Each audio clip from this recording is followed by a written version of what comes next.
Hey folks, Kevin here. Well, it's June 19th, 2022. This video footage I shot with the Skydio 2, I believe it was June 11th, 2022. And so I thought what I'd do is share some video footage of the Beaver Dam area, the swamp areas and all, as well as there's the solar panels you can see for the house up there. But the place that we're flying away from right now is where the Beaver Dam walls are. And we'll take a look at that in just a moment.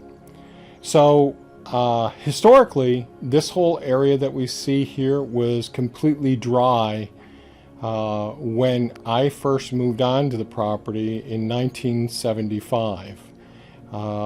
There was a seasonal stream that came down through a location that on the property that once the beaver moved in, nature's natural engineers, and they created this whole system going that I think is so amazing. So there's Pepe, the little 4x4 utility vehicle that I drove down to this area. So these are two of the access roads. The one that's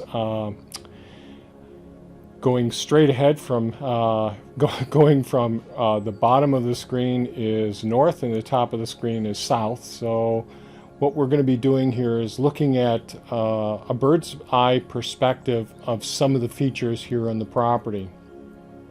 And so as I'm heading south right now and looking down, I'm looking at a roadway that I wanted to put in here going to the other piece of property that we purchased last fall. So, so as you can see, the beaver pond has been extended over into this area here. And so when the glaciers came through many years ago, they carved out all of these areas in this bony gravel section here, and left all these undulations in the topography of the land, which since the beaver have moved in have created a beautiful aquatic environment. So now we're headed south across some of the new property that we purchased. It's only, I think, 14 or 15 acres that we purchased right here. But it is a beautiful piece of property. We really, our goals are to obtain as much of the property around this area so we can protect the water features that are on the property. So this all stems back to our ethics. It's self-care, earth care, people care, and future care. Water is life. Good, clean air is life. And microbial communities in soil is life. And things are constantly changing on this planet. So we're actually flying directly over. On to the right of the screen, you can see some buildings there. That's the house that we purchased, and you'll see a horse running around in just a moment here. And we're directly over the new property that we purchased. Would we like to acquire more land around here?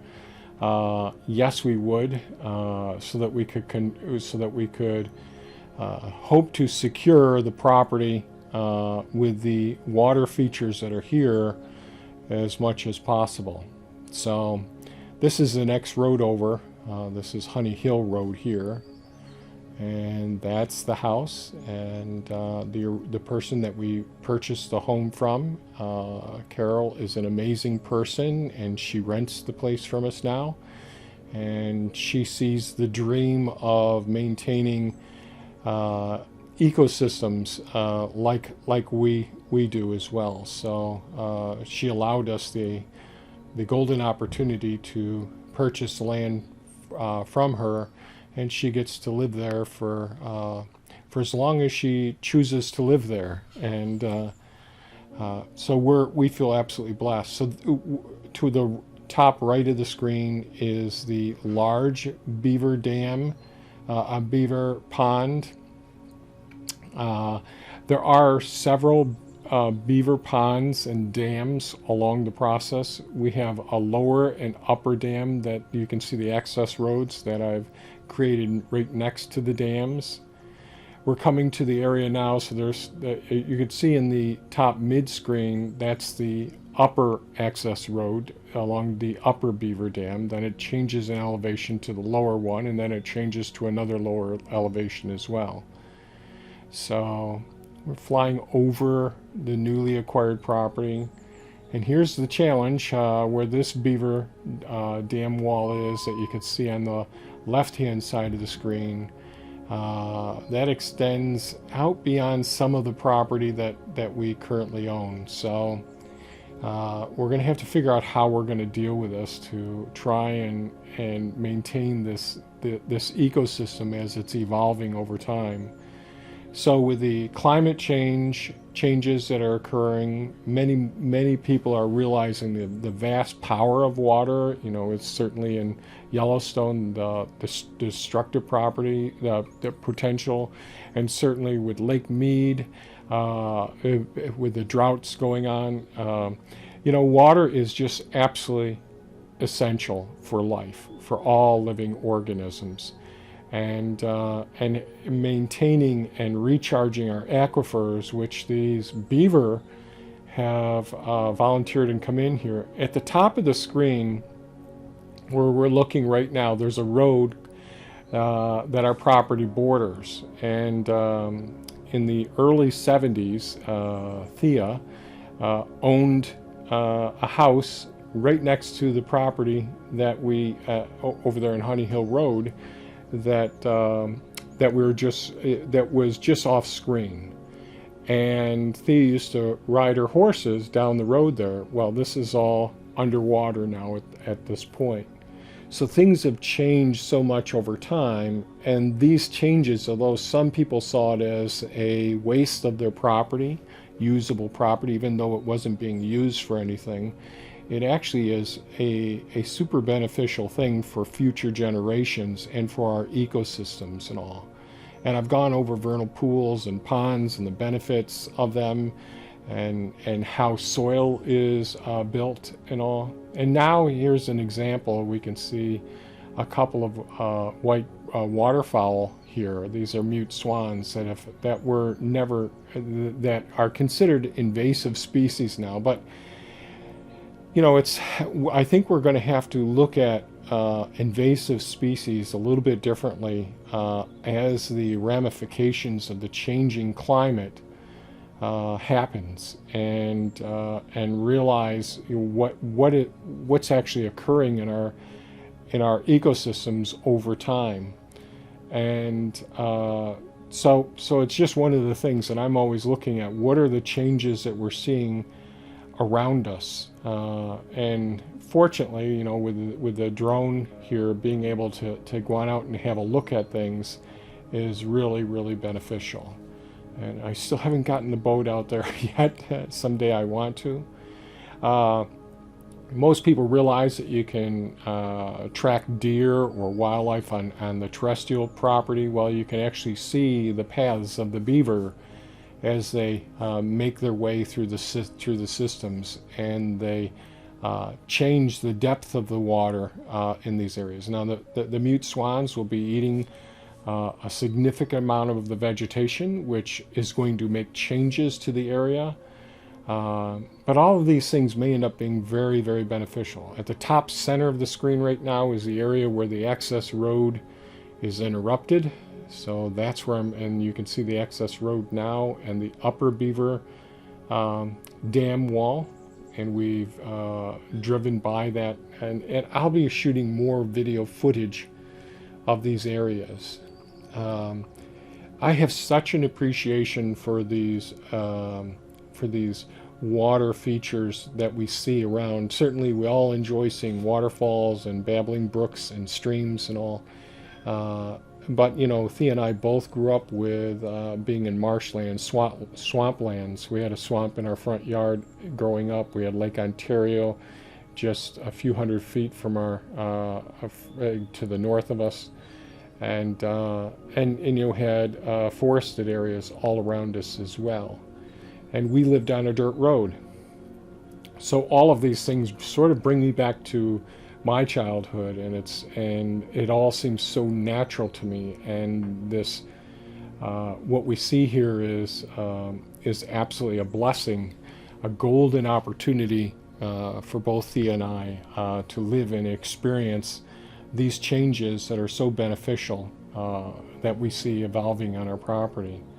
Right now I'm flying over some of the access road area, and you can see this is one of the swale systems that I harvested some of the mucky material, which was the soil that we're using, that we will be using to grow blueberry bushes in. But this was so wetland area. You can see some of the trees are dying as a result of this, and this is an area where we will be putting a pond in the future.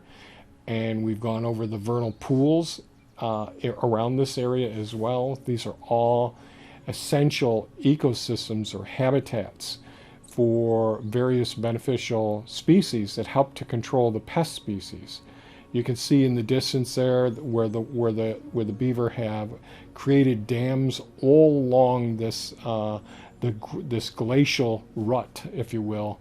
You know, it's just absolutely amazing. And so I'll be sharing more videos in the future about some of the work that we're doing on the property. So we're trying to do all that we can to build soil, to enhance the microbial communities in the soil, to help and recharge the aquifer, to work with the native species, and as the species populations evolve over time, to learn from them as much as possible. And certainly because we've had the emerald ash boring insect damage so many trees, and the whole property has changed so much over the last 5 decades that I've been on the property. It's just amazing seeing the changes that are happening, and so we need to adjust and adapt and be willing to say, well, now what species are the most beneficial for this changing habitat?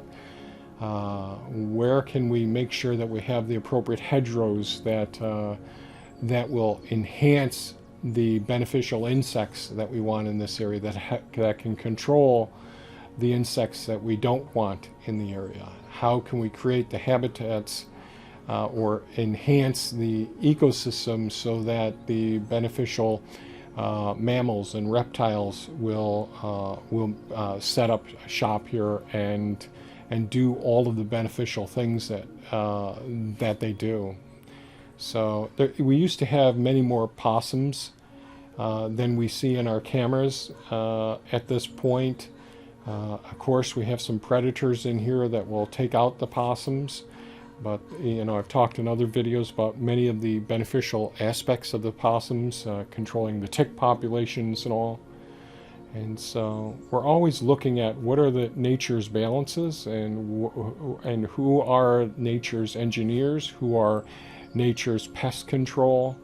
How does nature recharge the aquifers? How do natural bioremediation systems work?